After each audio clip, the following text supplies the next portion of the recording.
All right, welcome back to the deep dive. Today we're diving into a thinker who occupies, well, I'd say kind of a curious space in the history of ethics. Thomas Reid. He lived from, 1710 to 1796. And I think what makes exploring Reid so fascinating, especially for our philosophy listeners out there, is that he doesn't fit neatly into those classic, rationalist versus sentimentalist boxes that you find a lot of other thinkers from his time crammed into. Yeah, that's a really great point. On the one hand, you'll find people making a case for putting Reid squarely in the rationalist camp, right up there with folks like Samuel Clarke and Richard Price. And there's good reason for that, given his very strong emphasis on these bedrock moral principles that he saw as self-evident, accessible to everyone through reason. Right, right. But then you dig a little deeper into Reid and you start finding these elements that have a real sentimentalist flavor to them. Reminiscent of thinkers like Shaftesbury, Hutcheson, or even Hume, Reid talks about this moral sense that we have, and he sees it as the source of, our very first moral conceptions and the feelings that kind of come along with them. So it seems like right from the get-go, Reid is trying to, maybe bridge this gap, suggesting that morality isn't just pure reason, but it's not just about fleeting feelings either. It's something more complex, more nuanced. Absolutely. And I think that's the central puzzle for us, as philosophers engaging with Reid. Is this just like an odd mixture of ideas, or is it actually pointing us towards a deeper, a more accurate way of thinking about ethics? It forces us to move beyond these simple dichotomies, right? And here's where I think things get really interesting, especially for those of us who are familiar with ethical theories that came after Reid. So Reid, writing back in the 18th century, actually foreshadows some of the key ideas you find in W.D. Ross, who was writing, over 100 years later. Both of them were working within this framework that we call non-naturalism, which basically means that, in their view, morality isn't just another part of the natural world, something that science can completely explain. Yeah, and one of the things that I find really striking, especially, from the perspective of someone who studies the history of philosophy, is that both Reid and D. Ross, they both rejected the idea that there's just one single, all-encompassing moral principle. Yeah. Like what you find with Kant's categorical imperative or the principle of utility in utilitarianism. Instead, what they both argued for was this plurality of moral principles, these first principles that are self-evident, and none of them can be reduced to or derived from any of the others. And this firmly places them, within this tradition of ethical intuitionism. Okay, so for all our philosopher friends listening in, let's unpack this whole intuitionism thing a bit more. While these parallels with Ross are super intriguing, there is a pretty crucial difference between them, right? And it really centers on Reid's focus on agency. That's exactly it. Ross developed his version of ethical intuitionism in part, as a response to thinkers like G.E. Moore and John Stuart Mill, folks who came after Reid. Reid, on the other hand, he developed his ethical intuitionism through what we call an agency-centered account. So for Reid, the real key to understanding morality, the very foundation, is to first understand human agency, our capacity for what he calls active power. It was his view that if you really understand what it means to be an agent, an understanding informed by, the best science of his time, that understanding naturally leads you to this kind of non-naturalist ethical intuitionism. So what we're doing in this deep dive, it's not just dusting off some old historical figure. We're engaging with a thinker who offers, I think, a really unique and maybe still underappreciated perspective on some of the most fundamental questions in moral philosophy. And, even though his direct influence in the 20th century might seem kind of quiet compared to some other figures, his impact was actually huge E through folks like Henry Sidgwick and, again, J.E. Moore. So let's dig into this agency-centered intuitionism. And I guess the best place to start is with, the philosophical landscape that Reid was responding to. Yeah, Reid's whole ethical project, which he lays out in his essays on the active powers of man, is very much a reaction to what he calls the system of necessity. And Reid saw this system as capturing the views of a bunch of really influential thinkers, Spinoza, Leibniz, even Hume. And he really felt like it painted this fundamentally flawed and ultimately dehumanizing picture of what it means to act. I love that you bring up that idea of it being dehumanizing. It really gets at the heart of Reid's concerns. But for our listeners, can you give a concrete example? Imagine you're, sitting down trying to decide whether you should keep listening to this fascinating philosophical discussion, or maybe get up and make a cup of coffee. How would someone operating under the system of necessity explain that decision? Okay, so they would say, basically, that there's sufficient cause for whichever action you ultimately choose, right? It's not like some external force is making you do it, but you act because of all these internal states, you have your beliefs about, the value of philosophy versus the allure of caffeine, your desires, maybe even how tired you are. And the crucial thing here is that they see this action as entirely law-like. So whichever set of these motivations, these internal states, is strongest at that moment, that's what determines your action. The stronger motive, they'd say, always inevitably wins. So you can kind of boil down the system of necessity to these three core claims, right? What are those core claims? All right, so the first claim is that every human action has a sufficient cause. Second claim, under normal circumstances, that cause is the agent's motive, which is some kind of mental state.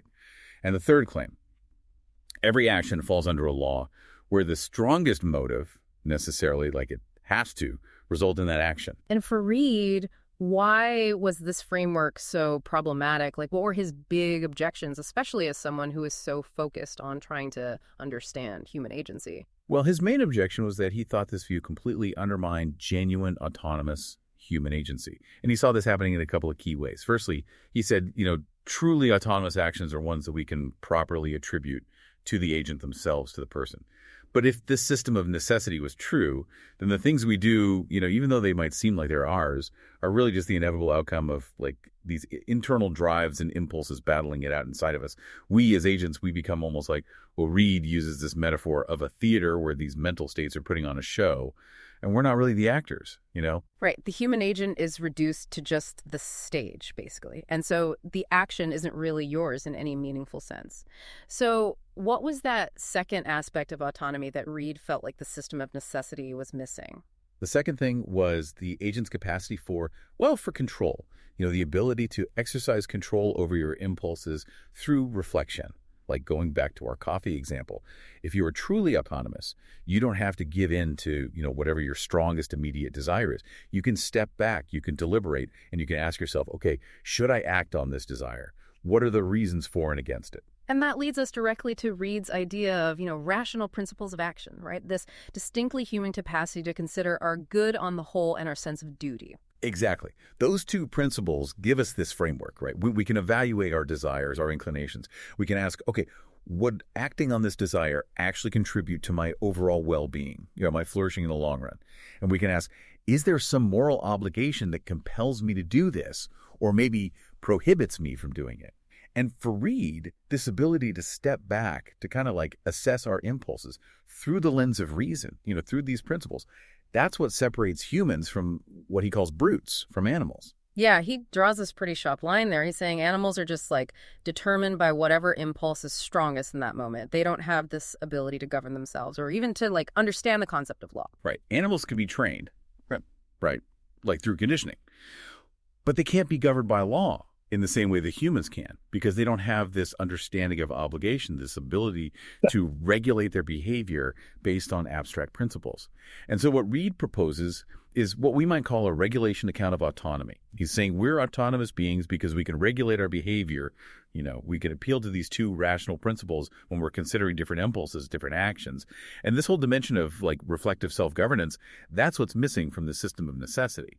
So Reid wasn't satisfied with how the system of necessity explained human action. So what was his account? What were his core counterclaims to this deterministic view? Yeah. Okay, so he puts forward three main counterclaims. First, he says that the true cause of a free action is the agent itself, and not just some preceding motive, some mental state. And this is where his idea of agent causation comes in. Second, he argues that motives, they're not just these mental states that mechanically cause us to act, but they're actually the ends, the purposes for which an agent acts, more like teleological perspective, right? And third, he says human action is only law-like in a limited sense. So if we're not exercising our autonomy, maybe our strongest desire will win out. Yeah. But when we do engage our autonomy, we act on the motive that seems the most rationally justified.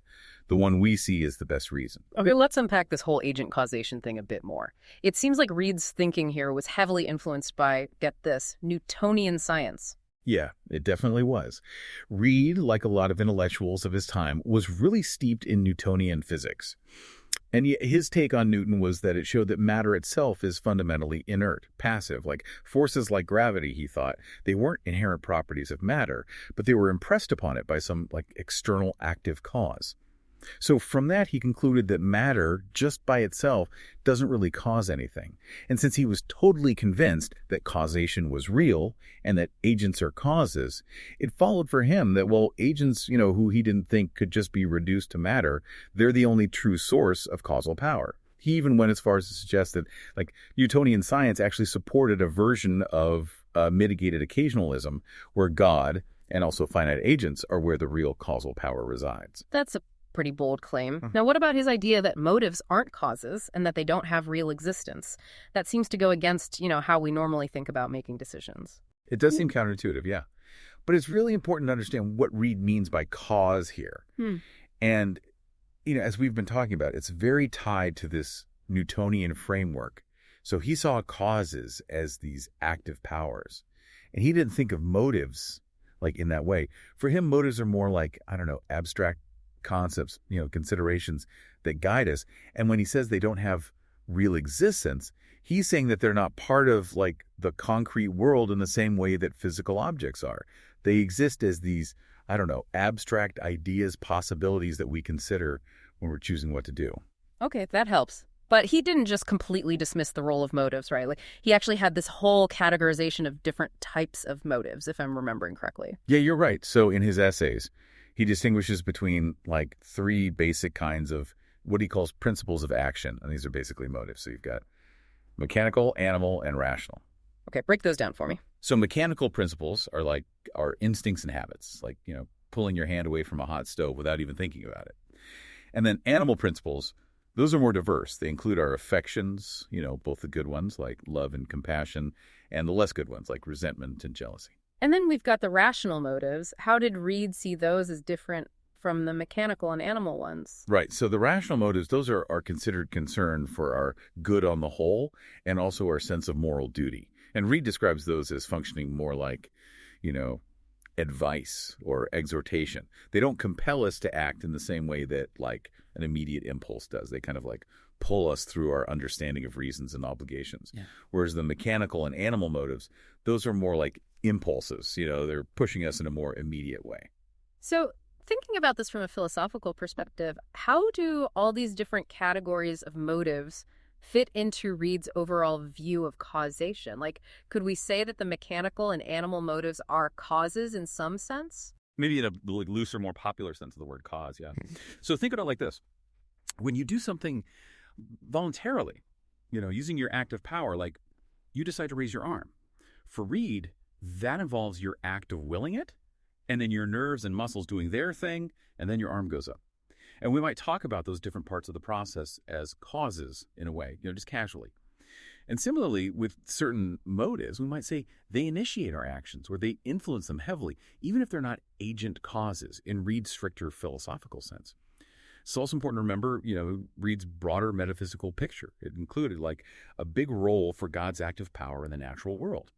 So that adds another layer of complexity to his understanding of causation, right? It goes beyond just what finite agents do. So, for example, a sudden craving that just pops into your head, Reid might say that's ultimately caused by a process that God initiated. So for Reid, genuine free action, it's not strictly determined by prior natural laws, the way the system of necessity argued. He was clearly a libertarian, right? And he thought that when we evaluate motives, it's not just about how intensely we feel them, but also about their rational justification. Exactly. And he had some really strong criticisms of that central claim of the system of necessity, the idea that the strongest motive always wins. He said, first of all, that's just not true based on what we experience every day. We act against our strongest desires all the time, right? And he said, if you define strongest as just whatever motive we end up following, well, then the whole claim just becomes this empty tautology. It's not really saying anything meaningful. Okay, so we've got a picture of Reid's alternative account of agency, which emphasizes this agent causation and this nuanced view of motives. So how does that understanding of agency lead to his moral non-naturalism? What's the connection there for the philosopher listening? Right, so Reid, despite having this huge respect for Newton and scientific methodology, he recognized that those methods have limits. And he said, they're great for figuring out the physical laws that govern the natural world, but they're not so good for dealing with things like morality or jurisprudence or even math. He thought that rational principles of action, and that includes moral principles, they're just fundamentally different from physical laws, and they can't be reduced to or explained by them. Like they're about how agents ought to act, which is normative, right? Yeah. As opposed to just describing how the universe does operate, which is descriptive. So for Reid, morality wasn't something you could just study empirically and explain with, like the tools of natural science. It was its own domain, Exactly. So if we think about moral naturalism, which is how a lot of philosophers today define it, the view that moral facts can ultimately be boiled down to natural facts. That means they play some kind of explanatory role within natural science, as we understand it, through methods like what Newton used. If that's what moral naturalism is, then Reid is clearly a moral non-naturalist. He thought that natural science, at least as he understood it, was about efficient causes, physical processes, and not about, final causes or the rational principles that guide our actions when we're acting intentionally. And because he thought moral facts are fundamentally located within, the realm of ends and principles, he concluded that morality just isn't something that science can investigate in the same way that it investigates physical stuff. Morality has its own unique character. It can't be reduced. Okay, so let's dive into these rational principles of action a bit more. We've mentioned our good on the whole and duty. How did Reid see these two principles working together to guide our choices as moral agents? Well, he thought they were related in this, hierarchical way. And we can understand that relationship better if we use this concept of motivational primacy. So let's say that some state of affairs has motivational primacy for an agent if three conditions generally hold. First, it's the main consideration that would lead the agent to act. Second, it provides a sufficient reason for the agent to act, even if it doesn't lead to any other outcome that the agent values. Yeah. And third, it carries a lot of weight in deliberation. It usually trumps other reasons when the agent is trying to decide what to do. And that brings us to Reid's hierarchy thesis, which is really like a central part of his ethical framework. And it's a thesis that directly engages with this long tradition in philosophy. So what exactly is this thesis claiming? Okay, so the hierarchy thesis says that in any situation where a moral agent is figuring out what to do, what's morally required should have motivational primacy. So basically, the demands of our moral duty, they should outweigh whatever the agent thinks is good for them overall, their well-being.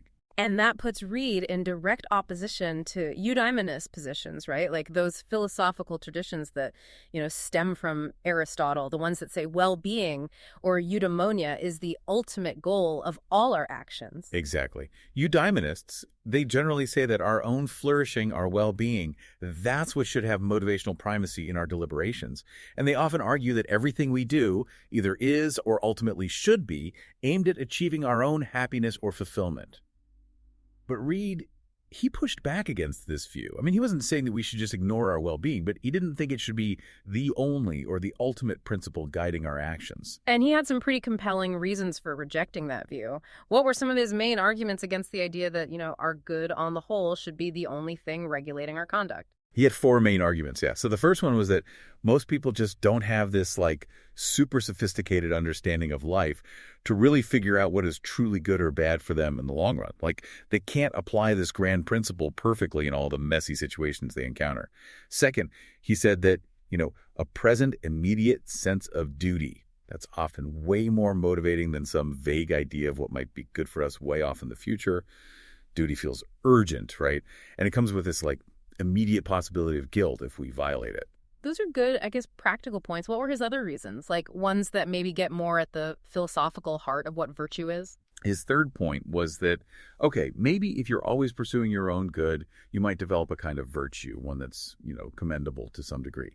But he said it would never produce the noblest kind of virtue. And that kind of virtue, the really good kind, it involves disinterested benevolence. Yeah. It's about genuinely loving virtue for its own sake, not just for what it can get you. And then his fourth point, which actually echoes Bishop Butler, was that if you just focus on your own happiness all the time, it can backfire. Real enjoyment and fulfillment, they often come as a side effect of being engaged with other stuff, like relationships, pursuing knowledge or working for the common good. So fixating on just being happy can actually make you less happy, ironically. He even tackles the issue of, what happens when duty and well-being seem to conflict, which is a classic philosophical problem. And if I remember correctly, his solution was based on his belief in God. You're exactly right. So he acknowledges that, sometimes it looks like what we're morally obligated to do and what's best for us, they clash. But ultimately, he says those conflicts are just imaginary in the grand scheme of things.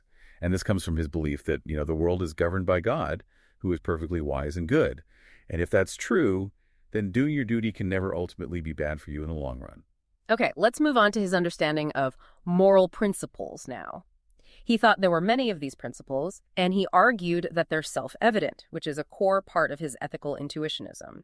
How is his approach different from, say, Kant's? Because Kant famously argued for this one single fundamental moral principle that all our duties can be derived from. Right, so both Reid and Kant thought rational self-governance is, central to morality.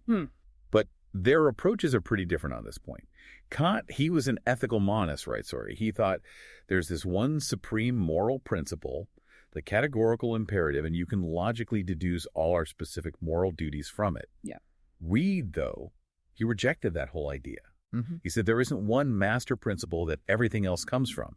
Instead, you've got all these different fundamental moral principles, and they're each self-evident, and you can't reduce them to or derive them from any other principle. So when Reid talks about the principle of duty, he's not talking about one overarching rule, but rather this collection of different specific moral principles that guide our moral reasoning and our sense of obligation. And he actually gives concrete examples of these first principles of morals in his writing, right? Like, what are some of the key ones he uses to illustrate this plurality? So some of the examples he gives are like the principle that it's better to choose a greater good, even if it's farther off in the future, over a lesser good that's right in front of you. Mm-hmm. And the principle that we should see ourselves as members of different communities and act in ways that benefit those communities while minimizing harm. And then there's the principle of reciprocity, which says we should treat others the way we'd want to be treated in similar circumstances. Yeah. And it's important to note that Reid himself said this wasn't meant to be like an exhaustive list. And he talks about these principles forming a system, but not necessarily in a super rigid, deductive way, right? Yeah, exactly. He compares it to like a system of botany, where different species are related, but each one has its own unique features and doesn't depend on others for its existence, as opposed to like geometry, where you prove every theorem from a set of starting axioms. And even though he thought the principle of reciprocity was really comprehensive, he didn't think it was like the foundation for all the other principles. He thought that each of these fundamental moral principles is directly self-evident to people who, have sound understanding, have gotten a good moral education, and aren't overly influenced by selfish motives or strong passions. So when Reid says self-evident, what exactly does he mean in the context of moral principles? So by self-evident, he means that you can't really prove these principles without either assuming the principle itself or relying on premises that are no more obvious than the principle you're trying to prove. It's like a foundational level of moral understanding, to just kind of directly grasp their truth intuitively. And this is usually where critics of ethical intuitionism jump in, right? Like, what happens when these seemingly self-evident principles conflict? Did Reid give us much help with figuring out how to prioritize them? That's interesting because Reid doesn't really go into that problem in a lot of detail. He seems to think that, in most real-life situations, it would be pretty clear to someone who's being honest and unbiased which principle should win out or how you could resolve the conflict. And yet critics have definitely pointed to this as a potential weakness of intuitionist theories. But Reid's main concern was really to establish that we need these fundamental principles to avoid an infinite regress when we're trying to justify our moral beliefs. So he wasn't saying that, like, every time we make a moral judgment, we're consciously deducing it from these first principles. No, not usually. He thought we often make moral judgments about actions and character, immediately, without going through a whole reasoning process. And he even compares these moral first principles to his broader idea of first principles of common sense, which are those basic assumptions that we all kind of take for granted, the ones that form the background of how we think and deliberate in all areas of life. And part of his motivation for saying these first principles are self-evident was to push back against Hume, right? Oh, absolutely. Yeah. Reid really disagreed with Hume's famous claim that reason is and should be the slave of the passions, and that reason can't determine our ultimate goals, just the best ways to achieve the goals that our desires give us. Reid thought, we can form a rational idea of what's good for us overall, and we can and should act based on that rational understanding. So if that's true, then Hume's claim that it's not irrational to, prefer the destruction of the world to scratching your finger, that has to be wrong, at least according to Reid. Okay, so let's talk about the objectivity of these moral first principles in Reid's view. He definitely didn't think they were just like subjective opinions or social conventions that change from culture to culture. Yeah, he argued hard against that view, the view that, moral principles, especially ones about justice, are just these made-up rules that come from our self-interest in having a stable society and, securing our well-being. Yeah. Hume was a big proponent of that view. He had this like quasi-evolutionary account of how justice developed. He said basically that its rules and norms emerged because we realized it was in our best interest in the long run to cooperate. And Reid had a pretty strong counterargument to this conventionalist take on morality, didn't he? He did. He said, look, even to have the concept of good on the whole, which Hume uses to explain how justice develops, you have to already have concepts like favor and injury. Mm. And those concepts, they're tied to like these more basic ideas of justice, ideas about being wronged, about deserving something, about being entitled to be treated a certain way. Yeah. So he argued that we need these basic concepts of justice before we can even understand the idea of our overall good. And that means justice can't just be derived from self-interest. He also criticized the idea that justice is just about utility, about being useful, if I'm not mistaken. Yep, he did. He thought that to really understand justice, you have to recognize that it's obligatory. Like there's a moral demand there that's totally separate from whether it's useful or has good consequences. He said that utility just can't capture this fundamental sense of like accountability that's at the heart of justice. Think about Stephen Darwall's concept of the second person standpoint, this idea that we have the authority to make demands of each other. Reid thought that grounding justice in utility couldn't explain that crucial aspect of our moral relationships.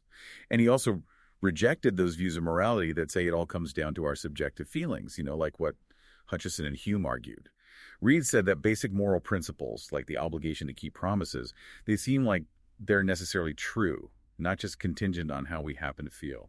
Okay, so that brings us to the idea of the moral sense, which is a concept that's often associated with the sentimentalist tradition, especially with someone like Francis Hutcheson. What was Hutcheson's take on this moral sense and how it works in our moral judgments? All right, so Hutcheson said that our moral judgments, they don't come from reason or deliberation. They come from this special innate faculty that he called the moral sense. And he compares this moral sense to our other senses, like our sense of beauty or our sense of touch. He thought the moral sense directly perceives moral qualities in actions and character. And when we see a benevolent action, it triggers this feeling of approbation, of approval in us. And it also motivates us to act benevolently ourselves. He saw it as this like immediate, intuitive way of knowing right from wrong. And it operates independently of, our conscious reasoning processes. Now, how did Reid's view of the moral sense line up with Hutcheson's account? I mean, there are some obvious similarities, right? Like they both talk about this kind of direct moral perception. But there were some pretty important differences too, weren't there? Yeah, the similarities are really interesting, especially when you compare how Hutcheson describes the moral sense to how Reid describes our external senses. Like take our sense of touch, how we feel that something is hard. Reid says that perception involves these underlying sensations that we often don't even notice, but they immediately produce in us, like a conception and a belief about the external world. And he thought this whole process was designed by God, the author of our nature. And he saw feelings as playing this kind of like signal role in triggering these perceptual judgments. So both Hutcheson and Reid, they appeal to this innate faculty. They think inference isn't the primary way we form these judgments. They both offer these like teleological explanations that involve God. And they both see feelings as playing this important but different signaling role. But Reid flips the script, right? Like he puts judgment before feeling when it comes to the moral sense. Exactly. That's a crucial difference. So for Reid, moral approbation, that feeling of approval or disapproval that we have when we judge something as morally good or bad, that feeling actually involves a moral judgment as its primary component. And the feeling of pleasure or pain and the disposition to like esteem or have contempt for someone, those come after the judgment. It's not that the feeling comes first and then determines the judgment like he thought Hutcheson was saying. And Reid thought this was a really important correction because it clarified what the moral sense is actually telling us. He argued that it's giving us full-blown moral beliefs, both general principles and specific judgments about actions and character. And he even disagreed with Hume on this point because he thought Hume was saying that moral judgments don't have any real content, that they're not really saying anything. And Reid describes this process as moral perception. It's not just a sense that gives us feelings, but it's like we're actually perceiving moral qualities in how people behave and in their expressions. Yeah, that's right. For Reid, it's not just our internal feelings acting as signs of moral properties. It's more like we're looking at how other people behave, their facial expressions, and those are giving us clues about their mental states, their intentions, their desires, their character. And those mental states themselves have moral properties, like being kind or deceitful. And he makes this analogy to how we see shapes, visible figure. He says it's like there are cues in the environment, and they act as signs that immediately lead us to form a conception and a belief about an object's shape. And he thinks we're just as capable of judging someone's moral character or their intellectual abilities as we are perceiving, like, normal sensory objects in the world around us. And this whole idea of moral perception really ties into Reid's broader project of rejecting skepticism, both skepticism about the external world and skepticism about morality. Totally. He argued that our indigenous faculties, which are the innate capacities we're born with, those include our senses and our moral sense, and they deserve our initial trust. Like, we should start by assuming they're reliable. He uses this famous analogy where he says that reason and perception, they come from the same shop. They're both gifts from God. And he's saying that if we have a good reason to doubt the reliability of one, then we have just as good a reason to doubt all of our basic cognitive faculties. And that would lead to like this total crippling skepticism where we can't be sure of anything. Yeah. He's not saying these faculties are perfect, that they never make mistakes, but he thinks we have no good reason to just reject what they tell us right off the bat. Okay, so how did Reid defend the reliability of the moral sense specifically?